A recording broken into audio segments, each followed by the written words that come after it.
Hello and welcome to United Report. This is your home for all the latest Manchester United news, match updates, transfer stories, and in-depth analysis. Stay connected and never miss a moment. Subscribe now to stay ahead with everything happening at Old Trafford. Manchester United fans have hailed the return of Mason Mount from injury and believe the ex-Chelsea star can pull the team out of their slump if he can stay fit for the rest of the season. Mount made his first appearance since December in United's 1-0 loss to Nottingham Forest on Tuesday night, coming on for Joshua Zirkzee in the 78th minute. He gave a promising display that showed signs of his ability as he curled an effort and watched it narrowly flash past the post shortly after coming on. Boss RUBEN AMORIM will be pleased with how he pressed the opposition and looked to get involved in the build-up play. Mount only had 6 touches and 1 shot in his 12 minutes on the pitch, but made 3 accurate passes and won his only aerial duel.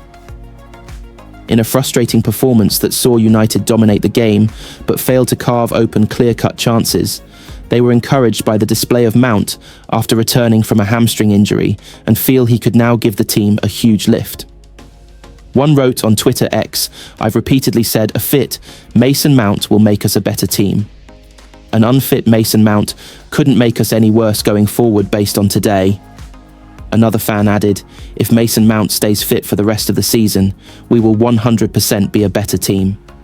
He's just 100 times better at the 10 role than anyone who's playing there right now." A third said, "It is encouraging to see Mason Mount back on the field. He is a player who can flourish in the 3-4-3 setup. Although he did seem timid to enter into any 50-50 challenges, but that confidence should come with time. There could be an opportunity for Mount to play in his desired number 10 role, as he did for Chelsea, with Bruno Fernandes dropping deeper into midfield in recent games, and AMORIM has backed up those claims. He said if you look at the history of Mason Mount, he played in this system many times, especially in Chelsea. He played left-hand, right-hand side. So I think it's a very good position for him. Mount has only managed 34 appearances in 2 seasons at United, scoring once after battling fitness issues in both campaigns, but former United star Danny Simpson believes he has a real chance to kick on as a number 10 now. It was very difficult when he came in. Bruno's playing in a 10 at the time on his own. To displace Bruno is difficult, he said. But I think now, with Bruno playing a bit deeper, there's real opportunity for him now under the new manager, because he likes him. Mount was a huge hit at boyhood club Chelsea, as he netted 33 times in 195 appearances after making his breakthrough in 2019, and he has picked up 36 caps for England. RUBEN AMORIM has been given the stark message that every Manchester United player is on the market this summer, including starman Bruno Fernandes. The Red Devils boss is eager to revamp his squad during the off-season.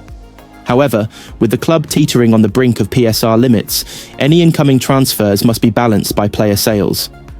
There are rumours that Event Fernandes could be heading out, with Real Madrid reportedly keen on the club captain. While AMORIM has brushed off the idea of losing one of his key men, ex-United defender Mikael Silvestre has warned that anything is possible given the club's financial position. Speaking to 10Bet, Silvestre said, "You know the financial situation the club is in. Honestly, I think everybody is available for sale because they need to cash in on a few players. Despite having that status of being the best performer this season and the captain, I think if the right offer would come, United would open the door. You know, it's a matter of the financial situation. They're not able to definitively say a particular player is out of bounds. So even Bruno could be shown the door and allowed to make his choice if the right offer came in." Despite the speculation, AMORIM remains firm in his stance that Fernandes is not for sale. In the run-up to Tuesday's 1-0 loss at Nottingham Forest, the head coach declared, "No, it's not going to happen. That becoming more competitive is the challenge. I want Bruno here because, maybe in the lowest moments of our season, we want to win the Premier League again, so we want the best players to continue with us." Silvestre reckons the club should look within for a replacement if Fernandes did move on. He said, "I'm not sure it was anticipated that Fernandes would have been playing in this role, but Kobbie Mainoo was injured and Mason Mount has been out for a long period, so it's not clear how they would replace him. I don't think they would be in the position to spend big unless there's a massive transfer fee coming in. Right now, since you are rebuilding the team, I don't think the club should go again for established well-known players. Right now, I think they should look in-house. Meanwhile, Mainoo's future at the club remains uncertain as he stalls over a new contract. Talks between the club and the England midfielder have been ongoing for more than a year. The summer transfer window is still 60 days away, but already Premier League clubs are beginning to get their plans in place, and Manchester United are no exception. United clearly need to do a great deal of business over the off-season, with RUBEN AMORIM'S side struggling for consistency this season. But much will depend on their ability to offload unwanted players and generate cash to reinvest. Marcus Rashford, Antony and Jadon Sancho are all currently out on loan, at Aston Villa, Real Betis and Chelsea respectively, and there have been reports that those moves could all be made permanent. Getting those deals in place is of crucial importance for United, with co-owner Sir Jim Ratcliffe making it clear that previous transfer dealings have been well below par. Ineos have been on a drastic cost-cutting exercise in the past year and will not be funding a massive splurge in the transfer window, so canny deals will be the order of the summer. With that in mind, here are the latest headlines from Liverpool report former Crystal Palace owner Simon Jordan doesn't think that Aston Villa will fork out the money required to sign Marcus Rashford permanently in the summer. Rashford has been performing well since joining Villa on loan in January from United, but will cost a lot to sign. I could have bet you any money in the world that Rashford would come alive for Aston Villa, Jordan said on TalkSport. Fantastic, but wait until Villa have got to write a cheque out. I think they're too canny and too wise to fall into this trap. It's one thing having a player on loan, paying a small percent of his wages, so it's a small transaction.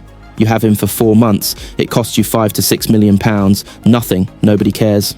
Everybody knew Marcus Rashford was going to lift a leg at Villa. I think the system helps as well. I just think Villa are too wise for it, and first of all, they're not going to want to pay over £300,000 a week and a transfer fee. It's too big of a deal. United co-owners Ineos and New Zealand Rugby have reached a settlement in their sponsorship contract dispute.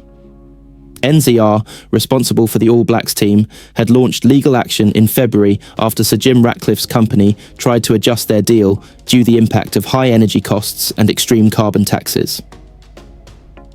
A joint statement from the organisations read, New Zealand Rugby and Ineos can confirm that a settlement has been reached between the two parties.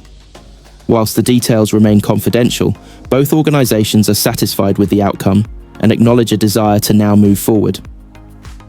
Ineos, which has also stepped back from its sailing sponsorship deal and is reportedly considering its options in Formula One, had failed to pay the first instalment of the 2025 sponsorship deal, essentially confirming its decision to exit the 6-year agreement. Former United defender Jaap Stam believes the playing style being implemented by AMORIM is to blame for Rasmus Højlund's meagre goal tally. Højlund was signed for £72 million from Atalanta, but is yet to really fire in a United shirt. I think that it's the style of play that is holding Rasmus Højlund back, Stam told Macthaver.se. We don't know how the manager is trying to use him in matches, and I think he doesn't get a lot of chances to touch the ball and get into games. It becomes a very difficult situation for a striker, because you don't see crosses coming into the box, and the emphasis should be on creating chances for him. If you don't get chances, you can't prove how good a striker you are.